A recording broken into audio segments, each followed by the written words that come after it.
ജാതകം രചന ഐൻ അവതരണം ഷാഹുൽ മലയിൽ എഡിറ്റിംഗ് ഷെരീജ് പൂനൂർ നിർമ്മാണം PNR ക്രിയേഷൻസ്. പ്ലീസ് എനിക്ക് തീരെ വയ്യ, എന്നെ ഒന്നും ചെയ്യരുത്. കഴുത്തിന് താഴെ അവന്റെ കൈകൾ വേഗതയിൽ ചലിച്ചു തുടങ്ങിയപ്പോൾ തന്റെ നഗ്നത ഇരു കൈകൾ കൊണ്ട് മറച്ചു പിടിക്കാൻ ശ്രമിച്ചുകൊണ്ട് ആവണി വിറച്ചുകൊണ്ട് പറഞ്ഞു, സ്വർണമോ പണമോ കിട്ടിയില്ല, ഇനി കിട്ടുമെന്ന് പറയുന്നുണ്ട്. ഇനി കിട്ടിയില്ലെങ്കിലോ ഏതെങ്കിലും ഒന്ന് മുതലാകട്ടെടി. വാഷളഞ്ചേരിയോട് അവളുടെ അരക്ക് താഴെ അമർത്തിക്കൊണ്ടാവൻ പറഞ്ഞപ്പോൾ ആവണി കരഞ്ഞു പോയിരുന്നു. മനുഷ്യപ്പറ്റില്ലാത്ത അവനോട് ഇനി എന്ത് പറഞ്ഞിട്ട് കാര്യമില്ലെന്ന് അവൾക്ക് മനസ്സിലായി. അപ്പോഴേക്കും ജീവൻ അവളെ പിടിച്ചു കിടത്തി അവളിലേക്ക് അമർന്നു കഴിഞ്ഞിരുന്നു. ഒന്ന് കരയാൻ പോലുമുള്ള ആരോഗ്യം അവളിൽ അപ്പോൾ ബാക്കിയുണ്ടായിരുന്നില്ല. 4-5 ദിവസങ്ങൾ കൂടെ കഴിഞ്ഞോടെ മേഘയുടെ വീട്ടിലും കല്യാണ തിരക്കുകളായി. ഡ്രസ്സ് എടുക്കലും സ്വർണ്ണം എടുക്കലൊക്കെ ഒരു ദിവസം കൊണ്ട് തന്നെ കഴിഞ്ഞു. കല്യാണത്തിന് 2 ദിവസം ബാക്കിയുള്ളപ്പോൾ ഒരു വൈകുന്നേരം 7-ലെത്തുന്ന ഒരു കാറ് മേഘയുടെ വീട്ടുപടിക്കൽ നിന്നു. സ്വന്തം വീട്ടിലാണെങ്കിലും അപ്പുറത്ത് കല്യാണം എടുക്കാനായതിനാൽ സുമതിയുടെ 2 കണ്ണുകളും അങ്ങോട്ടാണ്. കാർ വന്ന് നിൽക്കുന്നതും അതിൽ നിന്നും പരമേശ്വരനും ഭാര്യ രേണുകയും ഇറങ്ങുന്നതും സുമതി തന്റെ വീടിന്റെ സിറ്റൗട്ടിൽ നിന്ന് കണ്ടിരുന്നു. അപ്പോൾ തന്നെ വിചാരിച്ചതാണ് എന്തെങ്കിലും കാരണം ഉണ്ടാക്കി സുധാകരന്റെ വീട്ടിലേക്ക് പോകണമെന്ന്. എന്തെങ്കിലും പലഹാരമോ മറ്റോ എടുത്ത് അവിടെ കൊണ്ടുകൊടുക്കാനെന്ന പേരിൽ അങ്ങോട്ടേക്ക് പോകാമെന്ന് വിചാരിച്ച് സുമതി ഓടിപ്പിടഞ്ഞ് അടുക്കളയിലേക്ക് എത്തി. കുറച്ച് ചിപ്സ് ഇരിക്കുന്നുണ്ട്, അതെടുത്ത് അടുക്കള വഴി പുറത്തേക്ക് ഇറങ്ങാന്ന് വിചാരിച്ച് അവിടേക്ക് ചെന്നപ്പോൾ അടുക്കള പുറത്ത് ജിനിയും ആവണിയും സംസാരിക്കുന്നുണ്ട്. ആവണി കണ്ണു നടക്കുന്നൊക്കെ ഉണ്ട്. സുമതിയുടെ കണ്ണുകൾ കൂർത്തു. എടി എന്താ ഇവിടെ? എന്റെ മോൾ കൂടെ നിന്റെ കളത്തിലൊക്കെ പഠിപ്പിച്ചു കൊടുക്കുകയാണോ? പെട്ടെന്ന് സുമതിയുടെ ശബ്ദം കേട്ടപ്പോൾ ആവണി പേടിച്ചു പോയി. കല്യാണം കഴിഞ്ഞിട്ട് 5 ദിവസമായി. ഇന്നോളം സുമതിയുടെ ശബ്ദം കേൾക്കുമ്പോൾ പേടിയല്ലാതെ വേറെ തോന്നിയിട്ടില്ല. കണ്ണിന് നേരെ കാണുമ്പോൾ ചീത്ത വിളി തുടങ്ങും. ഇവിടേക്ക് വന്ന് കാര്യങ്ങൾ അറിയുന്നവരെ മോളെ എന്നല്ലാതെ വേറൊന്നും വിളിച്ചിട്ടേ ഇല്ല. അങ്ങനെയുള്ള ആളിപ്പോൾ എടി പോടി അതുകൂടാതെയുള്ള ചീത്ത വാക്കുകൾ മാത്രമാണ് മുഖത്ത് നോക്കി വിളിക്കുക. അതിൻ്റെ അപ്പുറമാണ് മോന്, അതായത് എൻ്റെ ഭർത്താവ്. താനെന്തോ അയാളുടെ അടിമ പോലെയാണ് പെരുമാറ്റം. തരാമെന്ന് പറഞ്ഞ സ്വർണവും കാറും എത്തുന്നവരെ വീട്ടിലേക്ക് പോകണ്ടെന്നാണ് ഓർഡർ. അതുകൊണ്ട് വിരുന്നിന് വിളിച്ചുകൊണ്ട് പോകാൻ വീട്ടിൽ നിന്ന് ആരും വന്നിട്ടില്ല. അമ്മ ഇടയ്ക്കിടയ്ക്ക് വിളിച്ച് കരയും. അച്ഛൻ വിളിച്ചെങ്കിലും അവന് ഫോൺ എടുത്തില്ല. അച്ഛൻ ഒരൊറ്റ ആളുകാരനാണ് താനിപ്പോൾ ഈ കുരിക്കിൽ കിടക്കുന്നത്. ഈ അമ്മയ്ക്ക് ഇതെന്താ? ഒന്ന് സംസാരിക്കുമ്പോഴേക്കും എവിടുന്നേലും ഓടി വന്നോളൂ. അതേടി, അമ്മക്ക് കുഴപ്പം തന്നെയാ. ഇവളുടെ അച്ഛനും കൂടെ നമ്മളോട് ചെയ്ത പ്രവൃത്തി ആലോചിക്കുമ്പേ ഇന്ന് തന്നെ ഇവിടുന്ന് അടിച്ചിറക്കി പുറത്താക്കേണ്ടതാ. പിന്നെ എനിക്ക് എന്റെ മോനും കുറച്ച് മനസാക്ഷിയുള്ളതുകൊണ്ട് ഇവളിപ്പോ ഇവിടെ കണ്ണുരുട്ടി നിൽക്കുന്നു. നീ എന്ത് കള്ളത്തരാടി എന്റെ മോൾക്ക് പറഞ്ഞു കൊടുത്തുകൊണ്ടിരിക്കുന്നത്? ദേ പിന്നെയും കള്ളത്തരം പഠിപ്പിച്ചു കൊടുക്കുന്നു എന്ന് പറയുന്നു. എത്രയെന്ന് വെച്ചാൽ മനുഷ്യൻ കേട്ട് നിൽക്കുക. ഞാൻ കള്ളത്തിനൊന്നും പഠിപ്പിച്ചു കൊടുത്തല്ല. ഒരാളെ പറ്റിക്കാനോ ചതിക്കാനോ എനിക്കറിയില്ല. എന്റെ അച്ഛൻ ഓരോന്ന് ചെയ്തു കൂട്ടി വെച്ചതിന് എന്റെ മെക്കിട്ട് കയറിയത്. ആവണിക്ക് സുമതിയുടെ മുഖത്ത് നോക്കി അത്രയെങ്കിലും പറയാതിരിക്കാൻ കഴിഞ്ഞില്ല. ആഹാ, കൊള്ളാലോ, നിന്റെ വായിൽ നാക്കുണ്ടായിരുന്നു അല്ലേടി? സുമതി അതും പറഞ്ഞു പിന്നെ ആവണിയുടെ അടുത്തേക്ക് തല്ലിന് ചെല്ലുന്ന കണ്ടപ്പോൾ ജിനി വേഗം ഇടയിൽ കയറി. ഊഫ്, അമ്മ ചേച്ചിക്ക് നേരത്തെ പഠിച്ച് കോളേജിൽ പോകേണ്ട ഒരു ആവശ്യം ഉണ്ടായിരുന്നു, അത് പറയായിരുന്നു. അത് നിന്നോട് പറഞ്ഞിട്ട് എന്തിനാ? അവൾക്ക് ഫ്രീ ആയിട്ടൊരു കെട്ടിയോനെ കിട്ടിയിട്ടില്ലേ? അവനോട് പോയി പറയട്ടെ. പറയാൻ പറ്റിയ ആള്. അമ്മ ഇപ്പൊ എങ്ങോട്ടേക്കാ? സാരിയൊക്കെ നല്ല വൃത്തിയിലിട്ടിരിക്കുന്നുണ്ട് ജിനി ചോദിച്ചു. എങ്ങോട്ടെങ്കിലും അതൊന്നും നീ അറിയണ്ട, മാറങ്ങോട്ട്. നിനക്കുള്ള ഞാൻ വന്നിട്ട് തരാട്ടോ. ജിനിയെ തള്ളി മാറ്റി ആവണി ഒന്ന് ഭീഷണിപ്പെടുത്തി സുമതി ഇറങ്ങി ഓടി. പിന്നിലെ ഗേറ്റ് തുറന്നപ്പോൾ തന്നെ മേഘയുടെ വീട്ടിലേക്കാണ് സുമതി ഓടുന്നതെന്ന് ജിനിക്ക് മനസ്സിലായി. ഇനിയിപ്പോ അവിടെ എന്തൊപ്പിക്കാനാവും? അമ്മയുടെ ഓട്ടം കണ്ട് ജിനി ഒന്ന് ആത്മതിച്ചു. സുമതി ഓടിപ്പാൻ ചെല്ലുമ്പോൾ മേഘയുടെ വീടിന്റെ ഉള്ളിൽ നിന്ന് ചിരിയും കളിയൊക്കെ കേൾക്കുന്നുണ്ടായിരുന്നു. അങ്ങോട്ടേക്ക് കയറാൻ കുറച്ച് നാണക്കേടുണ്ടെങ്കിലും സുമതി അപ്പോൾ അതൊന്നും കാര്യമാക്കിയില്ല. ഈ സമയത്ത് 7-ലെത്തുന്ന ആരെങ്കിലും വരണമെങ്കിൽ അതെന്തിനായിരിക്കും? ഇനി കല്യാണം നടക്കില്ലെന്നെങ്ങാനും പറയാനായിരിക്കോ? സുമതിയുടെ മനസ്സിൽ ആഹ്ലാദം തിരതള്ളി. അങ്ങനെയായിരുന്നു കൊള്ളായിരുന്നു. തന്റെ വീട്ടിൽ മാത്രം പോരല്ലോ ദുഃഖങ്ങൾ, അപ്പുറത്തെ വീട്ടിലും വേണ്ടേ? പിൻവശത്തെ വാതിൽ കടന്ന് ഹാളിലേക്ക് കയറി ചെല്ലുമ്പോൾ കണ്ടു പരമേശ്വരന്റെ ഭാര്യ രേണുക ഒരു വലിയ ബോക്സ് എടുത്ത് മേഘയുടെ കയ്യിലേക്ക് കൊടുക്കുന്നു. ഇനി അതിലെന്ത് കൊന്താണാവോ? സുമതി എത്തി വലിഞ്ഞു നോക്കി. അപ്പോഴാണ് ഗീത സുമതിയെ കണ്ടത്. നീ എപ്പോ വന്നു? സുമതി ഇങ്ങോട്ട് കയറി വാടി. ഗീത സുമതിയെ പിടിച്ച് എല്ലാവരെയും മുന്നിൽ കൊണ്ട് നിർത്തി. സുമതി എല്ലാവരെയും നോക്കി എളിപ്പേശ്ശേരി ഇരിച്ചു. ഇതാണല്ലേ മേഘമോളുടെ അപ്പച്ചി? രേണുക ചിരിയോടെ ചോദിച്ചപ്പോൾ സുമതി തലയാട്ടി. ഇതൊന്നും വേണ്ടായിരുന്നു കേട്ടോ, സുധാകരായിട്ട് അറിഞ്ഞ വിഷമാവും എന്തോ. ഗീത പറയുന്നത് എന്താണെന്ന് മനസ്സിലാവാതെ സുമതി എല്ലാവരെയും നോക്കി. ഇത് ഞങ്ങൾ തരുന്നതല്ലേ ഗീതേ, അമ്മ തന്നു വിട്ടതാ. അമ്മ പൊന്നുപോലെ കൊണ്ടു നടന്നിരുന്നു. കൊച്ചുമകന് വലിയ കാര്യമാണല്ലോ, അതാ മേഘമോൾ കിട്ടിയത്. ആവും പറഞ്ഞ് രേണുക അരുമയോടെ മേഘയുടെ കവിളിൽ തഴുകി. രേണുക തന്നെ ആ ബോക്സ് തുറന്ന് എല്ലാവർക്കും അത് കാണിച്ചു കൊടുത്തു. അതുകൊണ്ട് സുമതിയുടെ കണ്ണുതള്ളിപ്പോയി. പരമ്പരാഗത രീതിയിലുള്ള സ്വർണ്ണാഭരണങ്ങൾ പോളിഷ് ചെയ്തിട്ടാണെന്ന് തോന്നുന്നു, പുത്തൻ പോലെ തിളങ്ങുന്നുണ്ട്. സുമതി അതിലേക്ക് കൊതിയോടെ നോക്കി. 5-6 മാലകളും അതിനൊത്ത വളകളും മോതിരങ്ങളും ഓരോ ജോഡി കമ്മലുകളും കൊലുസും. കണ്ടാൽ തന്നെ അറിയാം എല്ലാം നല്ല കനമുള്ളതാണെന്ന്. ഒരു 50 പവന്റെ മേൽ വരുമായിരിക്കും. സുമതി അപ്പോൾ തന്നെ അത് കണ്ണുകൾ കൊണ്ട് അളന്ന് തിട്ടപ്പെടുത്തി. എന്നാലും ഈ നരന്ത് പെണ്ണിന്റെ ഒരു ഭാഗ്യേ.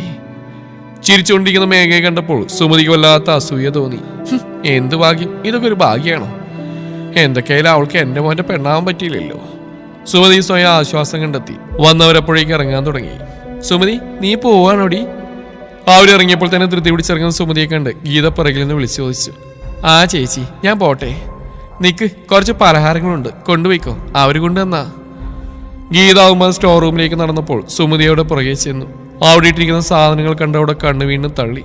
ആ സ്റ്റോർ റൂമിന്റെ പകുതി മുക്കാലും ഭാഗവും അവർ കൊണ്ടുവന്ന സാധനങ്ങൾ കൊണ്ട് നിറഞ്ഞിരിപ്പുണ്ട്. എന്നാലും സുമതി, ചില കാര്യങ്ങൾ നടക്കുമ്പോൾ നമ്മൾ വല്ലാതെ വിഷമിച്ചു പോകും.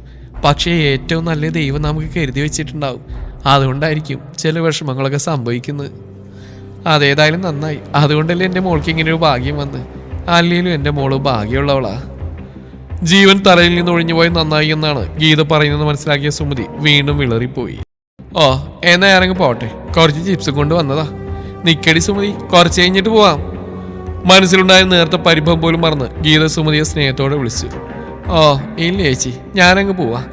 ആ ആവണിപ്പണിനെ എപ്പോഴും എന്നെ കണ്ടുകൊണ്ടിരിക്കണം. കണ്ടില്ലെങ്കിൽ എപ്പോഴും വിളിച്ചുകൊണ്ട് കിടക്കും. ആണോ? എനിക്കും കണ്ടപ്പോൾ തോന്നിയിട്ടോ നല്ല സ്നേഹമുള്ള കുട്ടിയാണെന്ന്. ഗീത ചിരിച്ചു. ആന്നേ, അതങ്ങനെ ഒരു സാധനം. ചേച്ചിക്ക് പിന്നെ മരുമോളുടെ സ്നേഹം അനുഭവിക്കാനുള്ള യോഗമില്ലല്ലേ? കഷ്ടം തന്നെ. ചേച്ചിക്ക് ഒരു ആൺകുട്ടി ഉണ്ടായിരുന്നെങ്കിൽ ഇങ്ങനെ മരുമോളുടെ സ്നേഹമൊക്കെ കിട്ടിയേനെ അല്ലേ? സുമതി അതും പറഞ്ഞ് ഗീതയൊന്ന് പുച്ഛി ചിരിച്ചു. ആൺമക്കളില്ലാത്തതിന്റെ പേരിൽ പണ്ട് മുതൽ സുമതിയുടെ വകയിൽ കുത്തുള്ളതിനാൽ ഗീതക്ക് പ്രത്യേകിച്ചൊന്നും തോന്നിയില്ല. കുറെ മനുഷ്യ പറ്റില്ലാത്ത ആൺമക്കൾ ഇല്ലാതിരിക്കുന്ന തന്നെയാ സുമതി നല്ലത്. എന്നാ നീ പോയിക്കോ. ഗീത പിന്നെ സുമതി അവിടെ നിൽക്കാൻ പറഞ്ഞ് നിർബന്ധിച്ചില്ല. തനിക്ക് കിട്ടിയ വിഷമത്തിന് പകരമായി ഒരു ചെറിയ കുത്തെങ്കിലും ഗീത കൊടുക്കാൻ പറ്റിയ സന്തോഷത്തിൽ സുമതി വീട്ടിൽ നിന്ന് ഇറങ്ങുകയും ചെയ്തു. വീട്ടിൽ ചെന്ന് കയറുമ്പോൾ സുമതിക്ക് വല്ലാത്ത നിരാശ തോന്നുന്നുണ്ടായിരുന്നു. വർക്ക് ഏരിയയിലെ ഗ്രില്ലിന്റെ പടിയിലായി അവരിരുന്നു. ആവണി പുറത്ത് ഡ്രസ്സുകൾ അലക്കിയിടുന്നുണ്ട്. വാഷിംഗ് മെഷീൻ ഉണ്ടെങ്കിലും കറണ്ട് ബില്ല് കൂടും, അത് നിന്റെ അച്ഛൻ കൊണ്ടില്ലെന്ന് പറഞ്ഞ് ആവണി കൊണ്ട് ഉപയോഗിക്കാൻ സമ്മതിക്കാറില്ല. നിരാശയോടെ സുമതി അവളെയും നോക്കിയിരുന്നു. ഇതിപ്പോ കടിച്ചതുമില്ല പിടിച്ചതുമില്ല എന്ന അവസ്ഥയാണ്. ജീവൻ മേഘയെ കല്യാണം കഴിക്കുമായിരുന്നെങ്കിൽ ഇപ്പൊ ആവണിക്ക് കിട്ടിയതിനേക്കാൾ കുറച്ച് കൂടുതൽ സ്വർണ്ണെങ്കിലും കിട്ടിയേനെ. ഇതിപ്പോ ആ പെണ്ണിനെ പറ്റിച്ചു എന്ന പേരും വന്നു, വിചാരിച്ചൊട്ടും കിട്ടിയതുമില്ല. ആവണി കാണുമ്പോൾ തന്നെ ദേഷ്യം വരുവാ. എടി, കോളേജിൽ പോയത് എന്തിനാടി? നിന്റെ തന്ത അവിടെ ആർക്കെങ്കിലും പൈസ കൊടുക്കാനുണ്ടോ? ആർക്ക് വലിയ പരിചയമില്ലാത്ത ആവണി ആകെ പെട്ടു നിൽക്കുകയായിരുന്നു. അപ്പോഴാണ് സുമതിയുടെ ചൊറിയുന്ന ചോദ്യം വന്നു. എന്റെ കുറച്ച് സർട്ടിഫിക്കറ്റുകൾ മേടിക്കാനുണ്ടായിരുന്നു, അതിനാ. ദേഷ്യം വന്നെങ്കിലും ആവണി കടിച്ചു പിടിച്ചുകൊണ്ട് പറഞ്ഞു. അവിടെ ഒരു സർട്ടിഫിക്കറ്റ്, മനുഷ്യനെ നാണം കെടുത്താനായിട്ട്. ആവണി ഒന്ന് കടുപ്പിച്ചു നോക്കി സുമതി അകത്തേക്ക് എഴുന്നേറ്റ് പോയി. കല്യാണം എത്തിക്കഴിഞ്ഞു. വൈദേഹിക്ക് തന്നെ നെഞ്ച് പറയുന്ന വേദന പോലെ തോന്നി. വളരെ ചുരുങ്ങിയ സമയം കൂടെ കഴിഞ്ഞാൽ സിധുവിന് വേറെ അവകാശി വരും. അവനാണെങ്കിൽ നല്ല സന്തോഷത്തിലുമാണ്. താനെടുത്ത തീരുമാനം തെറ്റിപ്പോയി. അവൻ ഇത്രക്ക് അങ്ങോട്ട് വെറുപ്പിക്കേണ്ടിയിരുന്നില്ല. ഇനി ആ മേഘയെ പിടിച്ചു കൊന്നു കഴിഞ്ഞാലും അവൻ ഇനി തന്നെ രണ്ടാമത് സ്നേഹിച്ചു തുടങ്ങുന്നുള്ള കാര്യം സംശയമാണ്. പക്ഷെ തനിക്ക് അവനെ കിട്ടിയേ പറ്റൂ. അവനില്ലാത്തൊരു ജീവിതത്തെക്കുറിച്ച് ആലോചിക്കാൻ തന്നെ കഴിയുന്നില്ല. എന്നാൽ ഇവനെ കൊണ്ട് ഇതെങ്ങനെ പറ്റുന്നെന്നാ മനസ്സിലാവാത്ത. എത്ര സന്തോഷത്തിലാവൻ. ഇടക്ക് മാറിയെന്ന് ഫോൺ വിളിക്കുന്നത് കാണാം. കാണിച്ചു തരാം ഞാൻ. കല്യാണം കഴിഞ്ഞ് അവളെ ബലിയെന്ന് കൊടുത്തു കഴിഞ്ഞോട്ടെ. അവൻ്റെ ഒരു ഫോൺ വിളിയും കൊഞ്ചരും. വീടിനകത്തിരുന്ന് ആകെ ഭ്രാന്ത് പിടിക്കുന്ന പോലെ. പുറത്തേക്ക് ഇറങ്ങാനാണെങ്കിൽ തോന്നുന്നില്ല. കല്യാണ വീട്ടിൽ ബന്ധുക്കളൊക്കെ വന്നു തുടങ്ങിയിരിക്കുന്നു. പുറത്തേക്ക് ഇറങ്ങാതെ വൈദേഹി ഇരുന്നെങ്കിലും കുറച്ച് കഴിഞ്ഞപ്പോൾ അമ്മമ്മ വിളിച്ചിട്ട് അവൾക്ക് ഇങ്ങോട്ടേക്ക് പോവേണ്ടി വന്നു. അവളെ കാണാതായപ്പോൾ വിളിപ്പിച്ചതായിരുന്നു തറവാട്ടമ്മ. സിദ്ധുവും വൈദേഹിയൊക്കെ അവർക്ക് ഒരുപോലെ തന്നെയാണ് പ്രിയപ്പെട്ട കൊച്ചുമക്കൾ. അവർ തന്റെ ഒപ്പം തന്നെ അവളെ പിടിച്ചിരുത്തി. അമ്മമ്മയുടെ കുറെ കൂട്ടുകാരികൾ വന്നപ്പോൾ വൈദേഹി പതുക്കെ അവിടുന്ന് പുറത്തേക്ക് ഇറങ്ങി. അപ്പോഴാണ് രേണുകയും പരമേശ്വരനും കാറിൽ നിന്ന് ഇറങ്ങി വരുന്ന അവൾ കണ്ടത്. ഇവരിപ്പോ ഈ കല്യാണ തിരക്കിൽ നിന്ന് എവിടെ പോയി വരിക പരശുമാമേ? ആ കുട്ടിയുടെ വീട് വരെ. എന്തിനാ? അധികാരത്തോടെയുള്ള വൈദേഹിയുടെ ചോദ്യം രേണുക്ക് അത്ര ഇഷ്ടപ്പെട്ടില്ല. എന്താ വെച്ചാൽ പോയിട്ട്. അപ്പോഴേക്കും സിദ്ധാർത്ഥ അങ്ങോട്ടേക്ക് വന്നിരുന്നു. മോനെ അത് കൊടുത്തു വരുന്ന വഴിയാ. അവരാദ്യം വേണ്ടാന്നൊക്കെ പറഞ്ഞു. കാര്യം പറഞ്ഞപ്പോൾ ഇത്തിരി മടിയോണാണെങ്കിലും വാങ്ങി. അത് കേട്ടപ്പോൾ അവരോടൊന്നും ചിരിച്ച് വൈദേഹിയും നോക്കപോലും ചെയ്യാതെ സിദ്ധാർത്ഥ അവിടുന്ന് പോയി. അതിന്റെ പുറകെ പരമേശ്വരനും. എവിടേക്കാണ് നിങ്ങൾ പോയത്? കാര്യം അറിയാത്ത അസ്വസ്ഥതയോടെ വൈദേഹി പിന്നെ രേണുകയോട് ചോദിച്ചു. അമ്മയുടെ ആഭരണങ്ങളൊക്കെ അമ്മ രാവിലെ തന്നെ ഏൽപ്പിച്ചിരുന്നു. അതൊക്കെ മേഘമോൾക്ക് കൊടുക്കാൻ പോയതാ. അവൾക്കോ? അവൾക്ക് എന്തിനാ അമ്മമ്മയുടെ ആഭരണങ്ങൾ കൊണ്ടുകൊടുത്ത്? കോപത്തോടെ വൈദേഹി ചോദിച്ചു. അവൾ ഇവിടുത്തെ മരുമകളാവാൻ പോകുന്നവളല്ലേ. അമ്മ നിർബന്ധിച്ച് തന്നു വിട്ടതാ. ഇനിയിപ്പോൾ എല്ലാം അവൾക്കുള്ളതല്ലേ. ഈ തറവാട്ടിലെ എല്ലാറ്റിനും അവകാശി. വൈദേഹിക്ക് അങ്ങനെ കുത്തുകൂടെ രേണു കൊടുത്തു. വൈദേഹിക്ക് അതൊന്നും സഹിക്കാൻ കഴിയുന്നുണ്ടായിരുന്നില്ല. എല്ലാറ്റിനും അവകാശിയാണത്രേ. അങ്ങനെ പറഞ്ഞതിൻ്റെ അർത്ഥം എന്താണ്? കല്യാണം കഴിഞ്ഞാൽ താനിങ്ങനെ കയറിറങ്ങി നടക്കേണ്ട എന്നാണോ? അതിങ്ങനെ ശരിയാവും? അവൻ എൻ്റെ അല്ലേ. ഏത് നേരത്താണാവും ഇങ്ങനൊരു തീരുമാനം എടുക്കാൻ തോന്നിയത്? ഉള്ളു പുകയുന്നു. ഇനി പറ്റില്ല. ഇനി ഇത് സഹിക്കാൻ വയ്യ. വൈദേഹി പിന്നെ അവിടെ നിന്നില്ല.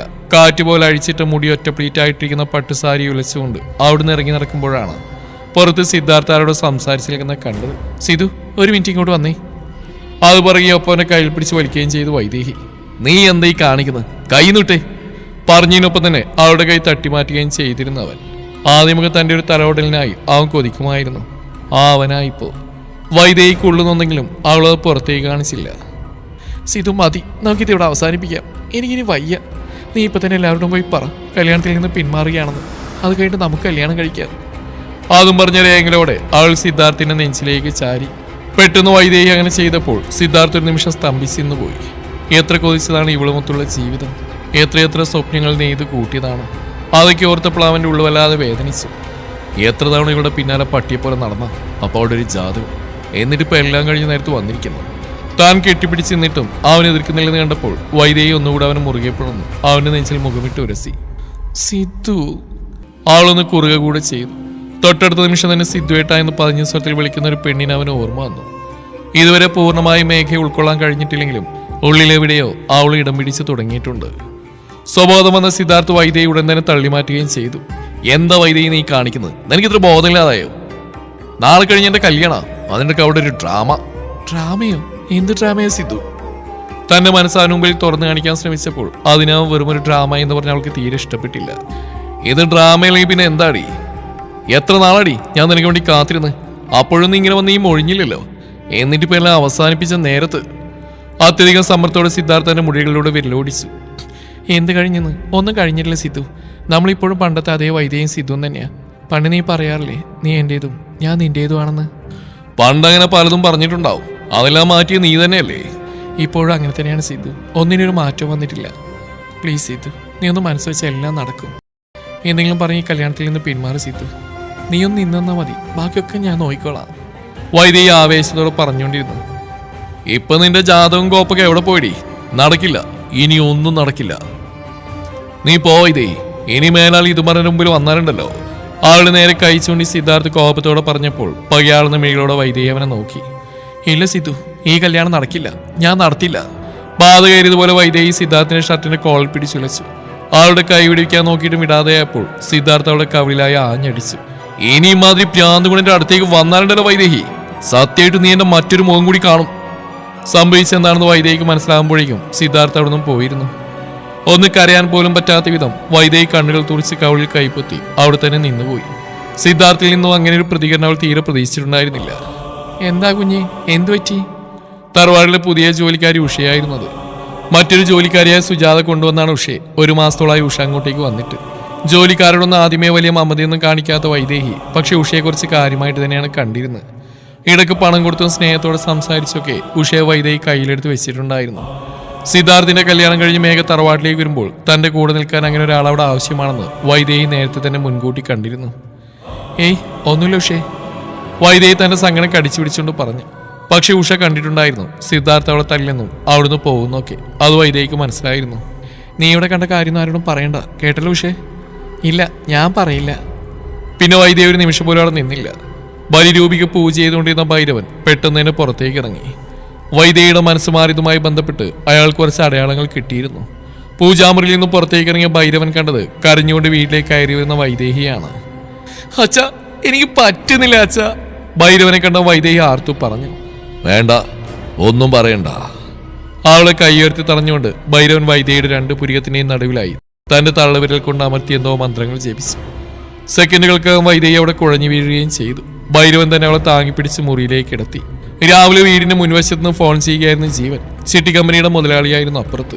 പറഞ്ഞ സമയത്തിനകം മുഴുവൻ തുകയും കൊടുത്തില്ലെങ്കിൽ കമ്പനി കയ്യിൽ നിന്ന് പോകുമെന്ന കാര്യം ഓർമ്മിപ്പിക്കാനായിരുന്നു അയാൾ ജീവനെ വിളിച്ചത്. എന്റെ പൊന്നു ചേട്ടാ, ഇടയ്ക്കിടയ്ക്ക് നിന്നോട് ഇങ്ങനെ വിളിച്ച് പറയണമെന്നില്ല, എനിക്ക് ഓർമ്മയുണ്ട്, എങ്ങനെയെങ്കിലും ഞാൻ കൊണ്ടുതരാം. അതും പറഞ്ഞ് ജീവൻ ഫോൺ കട്ട് ചെയ്തു. അയാളോട് അങ്ങനെ പറഞ്ഞെങ്കിലും പണം ഇങ്ങനെ കൊടുക്കുന്ന ജീവന് യാതൊരു ഊഹവും ഉണ്ടായിരുന്നില്ല. അന്ന് അങ്ങനെ ഒരു എഗ്രിമെന്റ് വെക്കേണ്ടിയിരുന്നില്ല. പക്ഷെ ആ വസന്തസേനൻ അങ്ങനെ ഉറപ്പ് പറഞ്ഞുകൊണ്ടാണ് എഗ്രിമെന്റ് വെച്ച് തന്നെ. എന്നിട്ടിപ്പോൾ വസന്തസേനയില്ല, പണവുമില്ല, കിട്ടിയതാണെങ്കിൽ ഒന്നിനും കൊള്ളാത്ത ഒരുത്തിയായി. ആവണിയെക്കുറിച്ച് ഓർത്തപ്പോൾ തന്നെ ജീവന്റെ ഉള്ളിൽ നിരാശ നുരഞ്ഞു പൊന്തി. അയാളുടെ കയ്യിൽ നിന്ന് പണം കിട്ടുന്ന കരുതി ആധാരം വെച്ച പൈസ കല്യാണമായപ്പോൾ ഞാൻ ആ വഴിക്ക് ചെലവാക്കി കഴിഞ്ഞു. ഇനിയിപ്പോൾ അത് എടുക്കാൻ വേറെ വഴി നോക്കണം. അമ്മയാണെങ്കിൽ അമ്മയുടെ കയ്യിൽ നിന്ന് വാങ്ങിയ സ്വർണം തിരികെ കൊടുക്കാൻ പറഞ്ഞ് ബഹളം വെക്കുന്നു. തൊട്ടപ്പുറത്തേക്ക് നോക്കുമ്പോഴാണെങ്കിൽ നെഞ്ചു പൊട്ടുന്ന കാഴ്ചയാണ് കാണുന്നത്. അവിടെ പന്തലൊക്കെ ഉയർന്നു. നാളെ കല്യാണമാണ്. അന്നത്തെ സംഭവം കഴിഞ്ഞാൽ പിന്നെ മേഘയുടെ മുന്നിൽ അറിയാതെ പോലും ചെന്ന് ചാടിക്കൊടുത്തിട്ടില്ല. അന്നത്തെ അവിടെ ചട്ടി വെച്ചുള്ള അടി ഇപ്പോഴും പല്ലുവേദന ഒഴിഞ്ഞ നേരമില്ല. സംഭവം വെള്ളത്തിന്റെ പുറത്ത് പറ്റിയതാണെങ്കിലും എന്തെങ്കിലുമൊക്കെ നടന്നിരുന്നെങ്കിൽ ആ പേര് പറഞ്ഞെങ്കിൽ അവളെ തന്റെ ഭാര്യയാക്കാമായിരുന്നു. എങ്ങോട്ട് നോക്കിയാലും പുലിവാലുകൾ മാത്രം. അതും വിചാരിച്ച് ഗേറ്റിന്റെ അടുത്തേക്ക് നോക്കിയപ്പോൾ ഒരു കാർ ഗേറ്റ് കടന്നു വരുന്നതാണ് കണ്ടത്. നോക്കുമ്പോൾ വസന്തസേനന്റെ കാറാണ്. ഈ കള്ളന് കഞ്ഞിവച്ചൻ എന്താ ഇവിടെ എന്നാലോചിക്കുമ്പോഴേക്കും വസന്തസേന ചിരിച്ചുകൊണ്ട് കാറിൽ നിന്ന് ഇറങ്ങിയിരുന്നു. തുടരും ഈ കഥയുടെ ബാക്കി ഭാഗം നാളെ ഇതേ സമയം.